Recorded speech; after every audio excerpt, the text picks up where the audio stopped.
Bonjour à toutes et à tous, bienvenue dans l'école du futur. Je suis ravie de vous retrouver au sommaire de cette émission.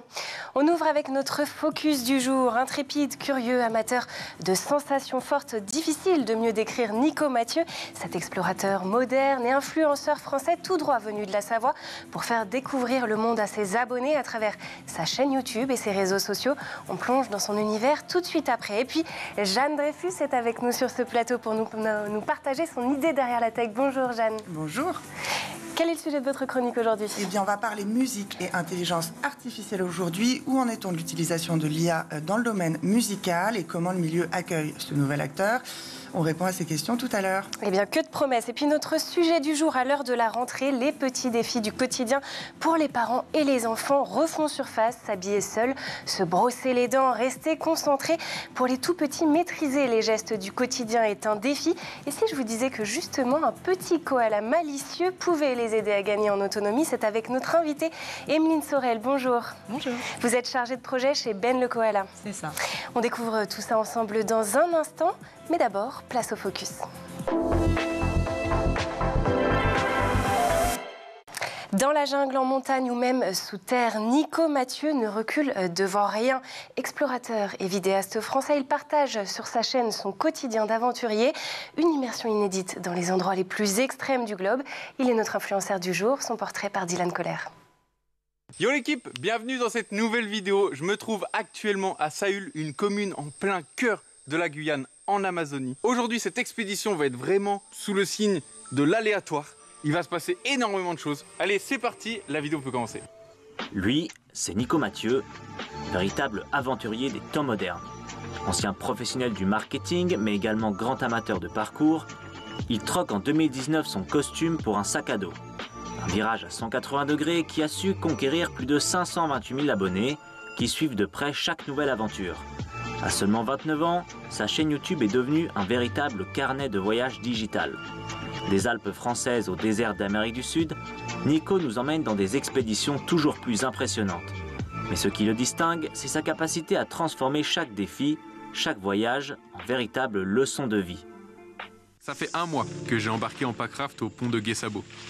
Chaque journée a été un spectacle de situations improbables et uniques avec les habitants de la forêt. Cette curiosité mutuelle qui me donne l'impression de faire partie de l'écosystème. La forêt de Taï sera à tout jamais, pour moi, une capsule temporelle des anciennes forêts d'Afrique de l'Ouest. Sa communauté, forte de plus d'un demi-million d'abonnés, ne s'y trompe pas. Ils ne sont pas de simples spectateurs, mais de véritables compagnons de voyage virtuels. Le jeune homme les encourage à partager leurs propres expériences, créant ainsi un véritable réseau d'aventuriers en herbe. Alors, que nous réserve-t-il pour la suite? Entre expéditions toujours plus audacieuses, nouvelles techniques de survie insolites et paysages à couper le souffle, dans un monde où les expéditions semblent réservées à une élite, Nico Mathieu prouve que chacun peut devenir explorateur, ne serait-ce que le temps d'une vidéo. Une invitation en voyage qui ne manquera pas de séduire encore de nombreux internautes en quête d'évasion. Ciao tout le monde.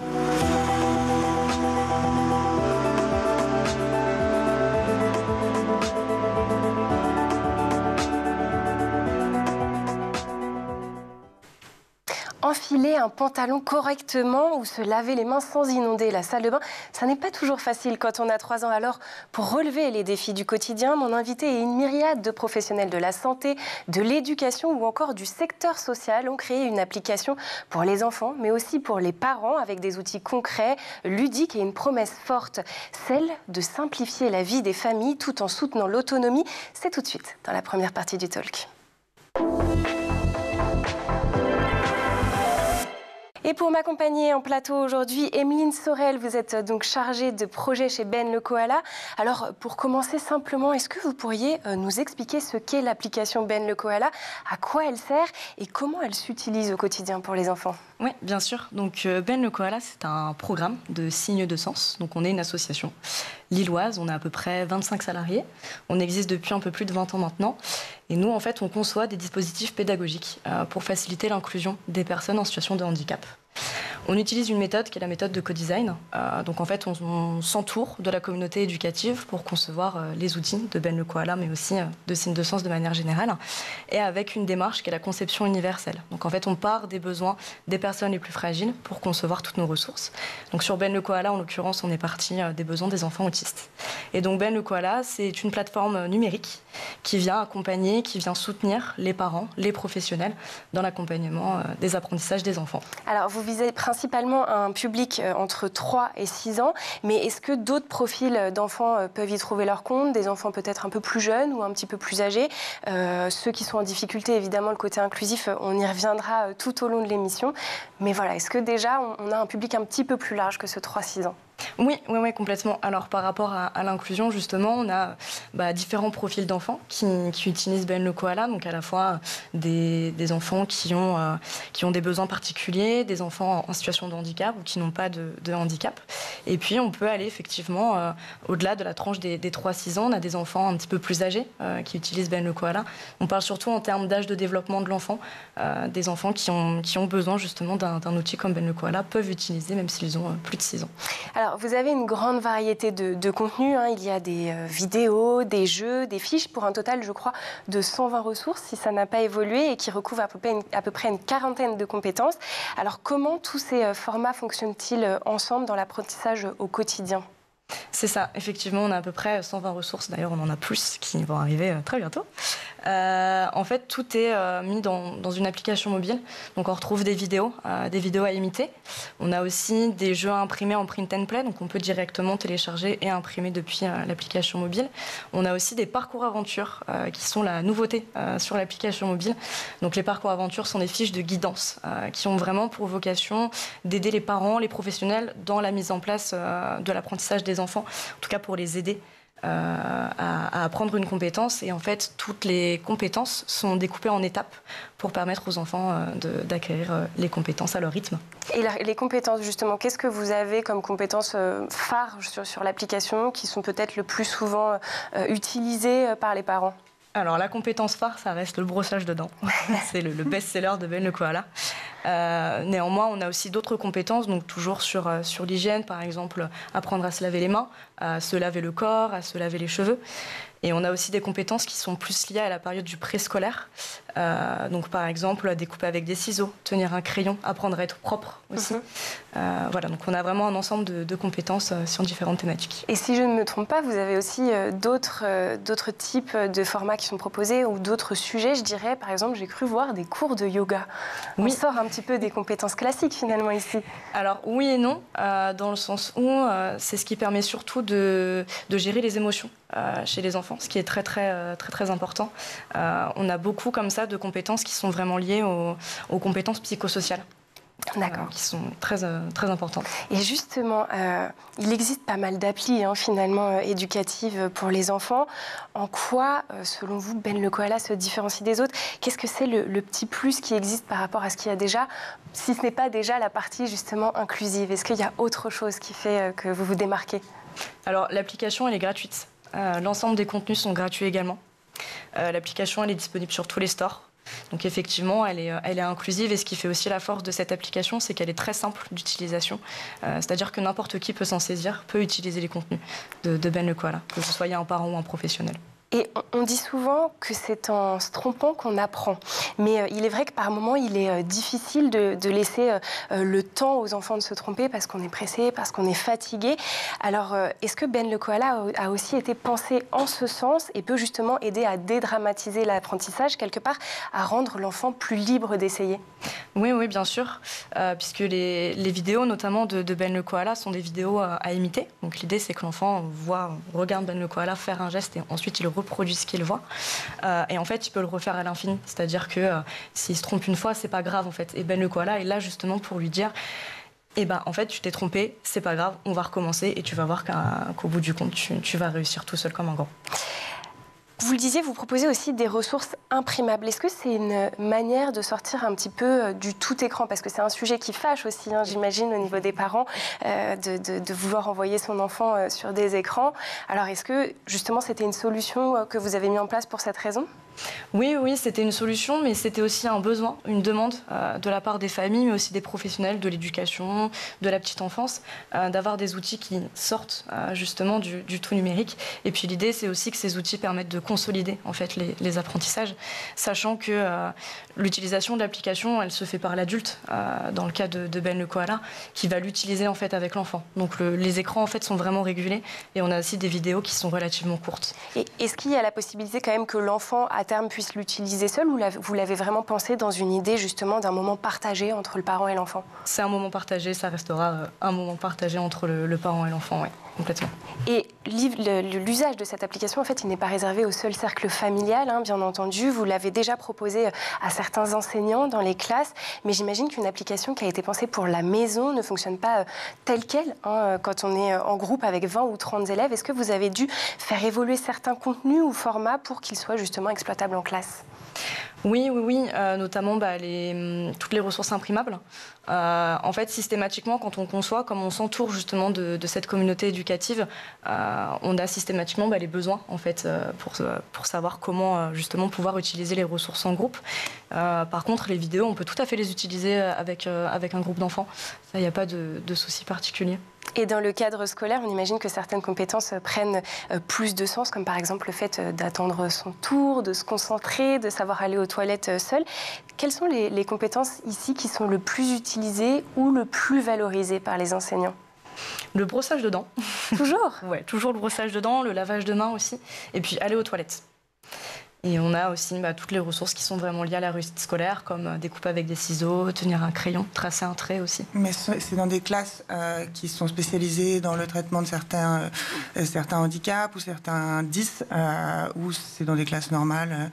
Les deux. Okay. En fait, on a déployé Ben le Koala dans des UMA, qui sont des unités d'enseignement maternel autisme, qui accueillent en fait des enfants autistes dans des classes, qui sont vraiment spécialisées pour ces enfants, dans des écoles ordinaires, dans cette idée de pouvoir créer de l'inclusion, des temps d'inclusion. Mais on a aussi des enfants de classe ordinaire qui utilisent Ben le Koala. Eh bien, écoutez, on pourrait encore vous poser des dizaines de questions, mais malheureusement, il est déjà le temps de prendre une petite pause avant de reprendre nos discussions. Et pour ce faire, je vous propose de faire un petit tour du côté de la planète Tech. Images et vidéos, c'est le meilleur d'Internet, c'est l'œil de Jean Martineau.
Et nous voilà de retour sur le plateau de l'École du Futur, toujours en compagnie de notre invitée Emeline Sorel, chargée de projet chez Ben le Koala, une application ludique et inclusive qui accompagne pas à pas les enfants et les parents dans les apprentissages des petits gestes du quotidien.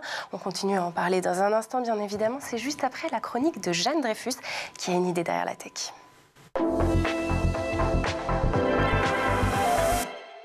Jeanne, vous nous parlez aujourd'hui d'intelligence artificielle dans le domaine musical qui n'échappe évidemment pas à son influence.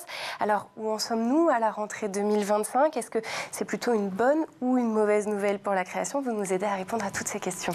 Mais oui, parce que si vous repensez aux tubes sur lesquels vous avez dansé cet été, eh bien, il est possible que l'un d'entre eux n'ait pas été réalisé par un humain révélation. Peut-être aurez-vous entendu passer Dust on the Wind.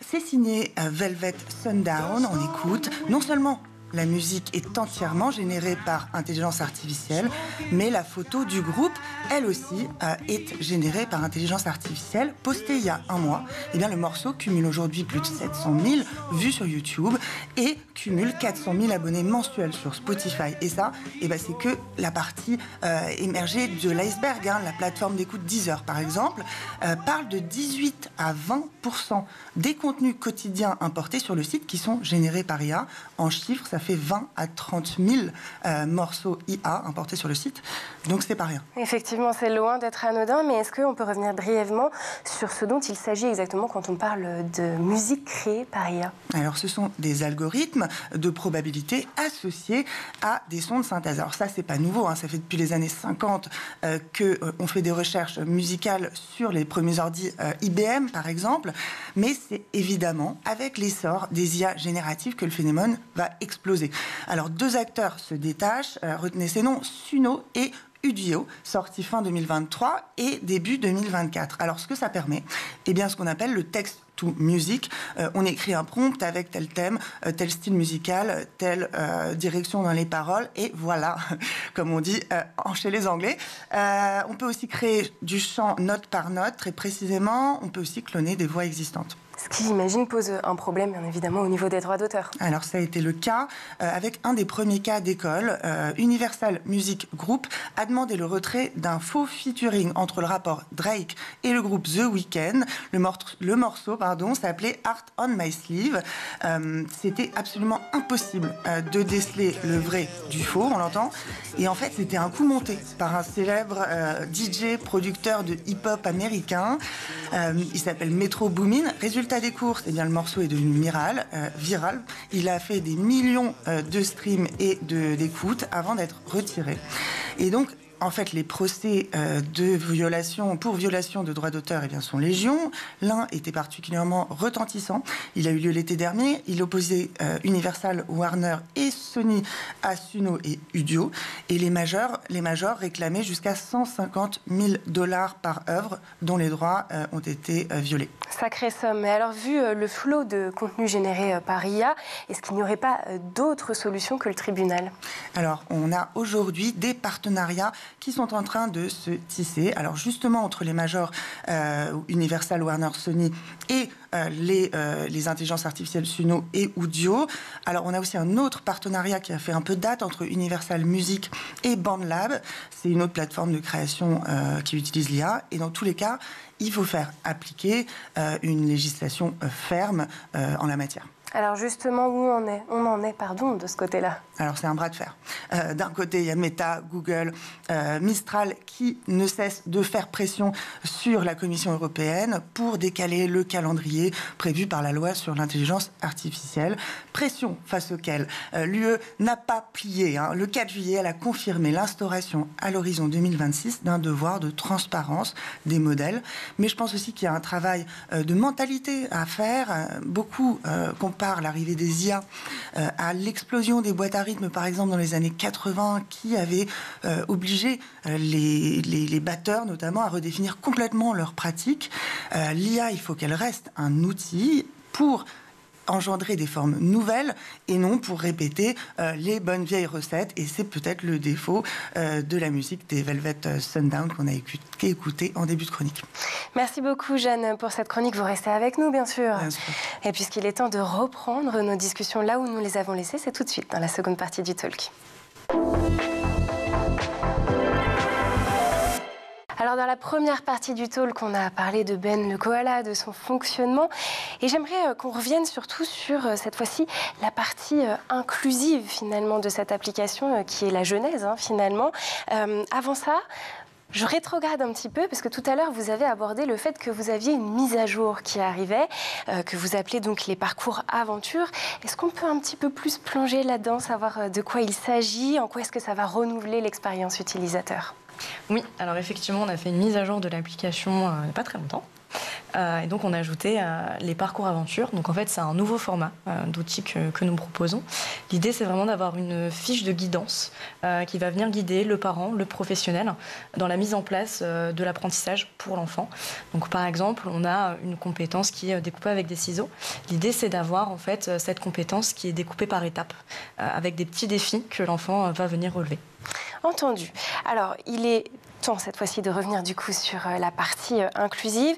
Jeanne a un petit peu amorcé la question tout à l'heure. L'inclusion à l'école des enfants avec TSA reste un sujet encore assez complexe malheureusement en France. Je sais que votre application donc, est utilisée dans les UEMA, comme vous le disiez tout à l'heure, les unités d'enseignement maternel autisme. Malheureusement, ce type de dispositif n'est pas accessible partout, dans toutes les écoles.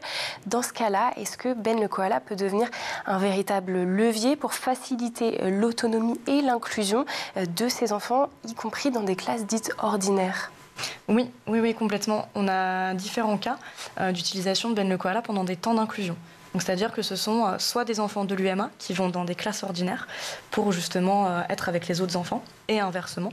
Et l'idée, c'est de pouvoir justement utiliser un même outil pour plusieurs enfants qui vont avoir plusieurs profils différents, donc qu'ils aient ou non des besoins spécifiques. Et aujourd'hui, vous avez séduit beaucoup d'enseignants justement, ou est-ce que vous peinez encore un petit peu à trouver votre place dans les écoles ? On a séduit quand même beaucoup d'enseignants. On a environ 350 000 téléchargements de l'application donc depuis sa création, sachant que ça englobe à la fois les familles, mais aussi les professionnels de l'éducation de la petite enfance. Donc oui, on a aussi des retours d'éducateurs, d'enseignants qui utilisent Ben le koala dans la classe. Et vous êtes référencé donc par le dispositif EduUp du ministère de l'Éducation nationale, ce qui, j'imagine, vous apporte tout de même un petit peu de visibilité. Le dispositif EduUp, qui est donc un dispositif qui vise à soutenir la production de ressources numériques pour l'école. Mais est-ce que cela ouvre justement le fait d'être référencé sur ce dispositif à une intégration plus large dans les écoles, voire à une reconnaissance officielle ? Oui, ça a beaucoup aidé le fait d'être reconnu et soutenu par l'Éducation nationale dans le cadre de ce programme. Maintenant, c'est vrai que l'idée, c'est de pouvoir diffuser la ressource au plus grand nombre de personnes, que ce soit des parents, mais encore une fois, des professionnels dans le cadre de l'école, sachant que c'est une ressource qui est gratuite. Et on a aussi une chaîne YouTube, Ben le koala. Donc, si effectivement c'est compliqué d'avoir une application dans la classe, on peut tout à fait utiliser la chaîne YouTube pour les vidéos. Et pour les écoles, parce qu'en fait on sait qu'aujourd'hui on a quand même une grande disparité au niveau des équipements numériques, est-ce qu'il est possible d'utiliser uniquement les ressources papier pour les écoles qui éventuellement n'auraient pas accès pour X ou Y raison à des écrans, pour pouvoir diffuser notamment les vidéos ? Oui, complètement. Et c'est aussi pour ça qu'on a créé des ressources qui sortent un petit peu du tout numérique, pour que ça puisse aussi être adapté à la communauté éducative, pour pouvoir les télécharger peut-être en amont et les imprimer, pouvoir les utiliser justement en classe. Ouais. Et on l'a dit, l'application, elle existe depuis 2013, donc elle réunit quasi 40 000 utilisateurs chaque mois, c'est quand même conséquent. Le succès n'est donc plus à prouver. Alors, quelles sont les prochaines étapes pour Ben ? Eh ben, les prochaines étapes pour Ben, il y en a plein. On est en train de développer la licence de marque de Ben le koala. C'est un chantier qu'on a commencé il y a peu. Et puis, on a aussi lancé un projet qui est la récré sportive inclusive. Donc, en fait, on a un consortium avec 2 autres associations qui sont Ciel Bleu et Plan International.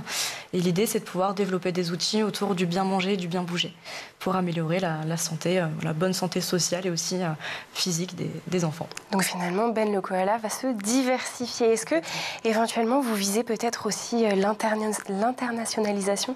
Oui, effectivement, on fait partie d'un réseau européen de structures du médico-social qui rassemble environ 20 000 structures différentes. On développe aussi Ben le koala en Afrique, notamment en Côte d'Ivoire et en RDC. en République démocratique du Congo. Et puis, de manière générale, on a aussi des utilisateurs un petit peu partout dans le monde. Au Mexique, en Indonésie, au Japon aussi, un petit peu. D'accord. Puisque l'application est disponible en anglais. Et tous les contenus sont aussi disponibles en anglais. Et pour l'instant, c'est uniquement le français et l'anglais. Vous n'avez pas encore d'autres langues? Pour le moment, c'est ça. Entendu. Malgré tout, vous êtes dans un secteur, la tech, qui est assez difficile par moment en termes de financement, en termes de marché, tout simplement. Comment est-ce que vous vous en sortez, vous, chez Ben le Koala? Est-ce qu'il y a des difficultés particulières? En termes de financement, en fait, on a à la fois des financements publics, des financements privés, puisque comme vous l'avez dit, on est soutenu par l'Éducation nationale, on est aussi soutenu par la Caisse des dépôts, dans le cadre du programme numérique inclusif, numérique éducatif. Et puis le fait aussi qu'on est en train de monter la licence de marque de Ben le Koala, avec des collaborations, des partenariats, par exemple, autour de l'éveil musical, et aussi autour des vidéos éducatives de Ben. Vous, ministre de l'Éducation nationale, demain, quelle serait la première mesure que vous prendriez pour améliorer l'inclusion à l'école? Parce qu'il y a encore beaucoup de choses à faire, donc j'imagine que vous avez peut-être une ou plusieurs idées. L'idée, c'est en tout cas effectivement avoir plus de moyens pour l'école inclusive, de mettre en place d'autres dispositifs comme Ben le Koala, mais aussi comme plein d'autres qui existent, pour justement pouvoir accompagner tous les enfants, qu'ils aient ou non, qu'ils soient ou non en situation de handicap ou qu'ils aient ou non des besoins spécifiques. Merci beaucoup d'avoir pris le temps de répondre à toutes nos questions. On souhaite bien évidemment le meilleur pour la suite à Ben le Koala. Comme vous nous l'avez dit, il y a encore beaucoup de choses qui arrivent. Il est déjà temps pour nous de rendre l'antenne. Emeline Sorel, je le rappelle, vous êtes chargée de projet chez Ben le Koala. Merci d'avoir été avec nous sur ce plateau. Merci aussi à Jeanne Dreyfus. On se retrouve très vite pour de nouvelles chroniques. Merci également aux équipes en régie et à Édouard Degnaud d'avoir produit cette émission. Quant à nous, on se dit à demain, même heure, même endroit, sur School TV. D'ici là, portez-vous bien.